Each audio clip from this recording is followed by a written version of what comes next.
can a Christian have a demon? Thank you for having me, Bob. በእርግጠኝነት ከነዚህ ሶስት ጥያቄዎች ውስጥ አንዱ በህይወታችሁ ውስጥ ትልቅ ጥያቄ ሆኖ አልፏል።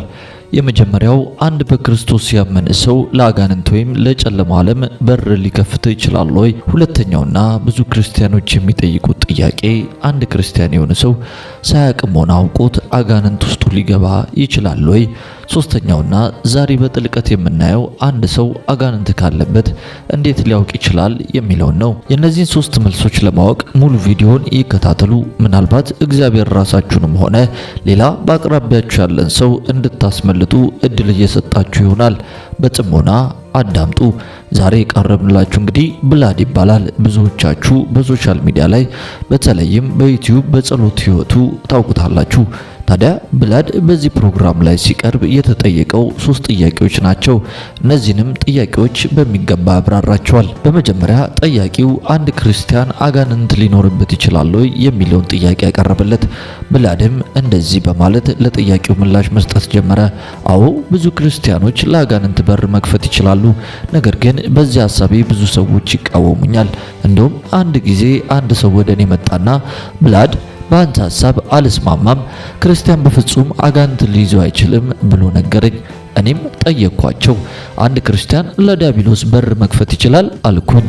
እነሱም አዎንታቸውን ነገሩኝ። እኔም ቀጠልኩና ስለዚህ አንድ ክርስቲያን እኮ አጋንንት ሊይዘው ይችላል ማለት ነው አልኳቸው። አንድ ነገር ለእናንተ ለተመልካቾችም ልንገራችሁ። አንድ ክርስቲያን በሶስት ነገሮች ለአጋንንት በር ወደ ህይወታቸው ሊከፍቱላቸው ይችላሉ። አያችሁ፣ አጋንንት ስራውን ልክ እንደ ዝንብ ወይም ደግሞ እንደ ወባ ይሰራል ማለት እንችላለን። ለምሳሌ ማታ ማታ ስንተኛ መስኮቶቻችንን ከፍተን የምንተኛ ከሆነ ብዙ ትንሽ ዝንቦችና ወባዎች ወደ ክፍላችን ሊገቡ ይችላሉ። ምናልባትም ክፍላችሁ ውስጥ ዝንቦች እዚህ ክፍል ውስጥ እንዲገቡ አልተፈቀደላቸውም ብላችሁ ምልክት ልታጽፉና ክፍላችሁ መካከል በሚታይ ቦታ ልታስቀምጡ ትችላላችሁ። ነገር ግን ዝንቦቹ በፍጹም ያን ምልክት አይመለከቱላችሁም። እነርሱ የሚፈልጉትና የሚያገባቸው የተከፈተ መስኮት ካዩ ብቻ ነው። ግን ደግሞ አንድ ነገር ማወቅ አለባችሁ። ያ ዝንብ ወደ ክፍላችሁ ገባ ማለት ዝንቡ የክፍሉ ባለቤት ነው ማለት አይደለም። አያችሁ፣ መንፈሳዊ ዓለምም ልክ እንደዚሁ ነው፣ ይመሳሰላል። አጋንንቶች ዲያብሎስ ወደ አንድ ሰው ለመግባት ይፈልጋሉ፣ ይጠሙታልም። ነገር ግን ያ ሰው የነሱ ንብረት ነው ማለት አይደለም። ስለዚህ አጋንንቶች በእነዚህ ሶስት መንገድ ወደ አንድ ሰው ህይወት ሊገቡ መብት አላቸው። ስለዚህ የመጀመሪያው አጋንንት ሊገባበት የሚችለው መንገድ በደም ወይም ደግሞ በዘር ግንኙነት ነው። ለምሳሌ አያት አባት አጋንንትን ያመልክ ከነበረና የጥንቆላ ዓለም ውስጥ ከሆነ ወደ ልጅ የመተላለፉ እድል 100% ነው። የሚገርመው ይሄ በዘር ማንዘር የሚመጣው አጋንንት ብዙ ጊዜ ገና ልጁ ሳይወለድ ወላጆች ወስደው ለአጋንንት ያንን ልጅ ይሰጡታል። ይህንን የሚያደርጉት ልጁ ገና ሳይወጣ በማህፀንም ውስጥ እያለ ነው። ሌላ ጊዜ ደግሞ ገና ልጁ ሳይመጣ ወላጆቹ ከአጋንንት ጋር ቃል ኪዳን ይገባባሉ። ይህ የመጀመሪያው መንገድ ነው። ሁለተኛው በር መክፈቻ መንገድ ደግሞ ጣልቃ በመግባት ነው። አጋንንት ብዙ ጊዜ ጤነኛ ያልሆኑ ቤተሰቦች ውስጥ በመግባት የመጀመሪያ ኢላማ ያደርጋቸዋል። ለምን? ለምሳሌ ቤት ውስጥ ምንም አይነት ሰላም ከሌለ፣ አባት እናትን የሚደበድባት ከሆነ፣ እንዲሁም ደግሞ ልጆች ተገቢውን ፍቅር የማያገኙ ከሆነ አጋንንት ትልቅ ቀዳዳ አገኘ ማለት ነው። ሶስተኛው በር አብዛኞቻችን እናውቀዋለን። ምናልባትም ሁለቱን ሳናውቀው በር ልንከፍት እንችላለን። ሶስተኛው ግን አውቀን የምንከፍተው በር ነው፣ አደገኛ በር። ሶስተኛው በአጋንንታዊ ልምምዶች ውስጥ መሳተፍ ነው። ለምሳሌ አጋንንታዊ የሆኑ እቃዎችን ወደ ቤታችሁ ማስገባት፣ የተረገሙ ነገሮችን ወደ ቤታችሁ ማስገባት፣ እንዲሁም ደግሞ የእግዚአብሔር ቃል ከሚናገሩ መቃረን፣ ለምሳሌ በውርጃ ወይም ፖርኖግራፊ በመመልከት እንዲሁም ደግሞ በሱሰኝነት ለአጋንንት በር ለመክፈት እንችላለን። እነዚህን ሶስት በሮች ሰዎች ለአጋንንት ሲከፍቱ ሙሉ በሙሉ ራሳቸውን ያጣሉ ማለት አይደለም። ነገር ግን ከህይወታቸው ዋና ዋና አካል የሆኑ ነገሮችን እየያዙ ይመጣሉ። ቀስ በቀስ ለአጋንንት ይሰጣሉ። እያንዳንዱን በደንብ በጥልቀት ለመመልከት እንሞክራለን። እነዚህ አሁን የምሰጣችሁ ምልክቶች አንድ ሰው አጋንንት እንዳለበት የሚያሳውቅ ምልክቶች ናቸው። በመጀመሪያና ዋነኛው አንድ ሰው በጥንቆላ ዓለም ውስጥ ጣልቃ ከገባና ጥንቆላ አሰራር ውስጥ አብሮ ካለ ይህ አደገኛ ምልክት ነው። አንድ ሰው ጥንቆላ ውስጥ ገባ ማለት የጠላት ጦር ሜዳ ውስጥ እንደገባ ማወቅ አለበት። አንድ ጊዜ በህይወት አጋጣሚ በውሻ የተነከስኩበትን ጊዜ ላጫውታችሁ። አንድ የሂሳብ መምህር ነበረኝ። ይህ የሂሳብ መምህር ታዲያ እጅግ በጣም የታወቀ ውሻ አለው። ይህ ውሻ የጀርመን ሼፐርድ ነበረ።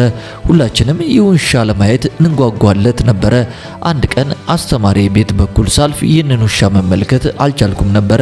ታዲያ በዚህ ጊዜ ትልቅ ጥያቄ በውስጥ የተፈጠረ፣ ውሻው የት ሄዶ ነው ብዬ አስተማሪ ግቢ ውስጥ ገባው ያለማንም ፍቃድ። በእርግጥ ውሻው ይታሰር ስለነበረ ብዙም አልፈራውኝም።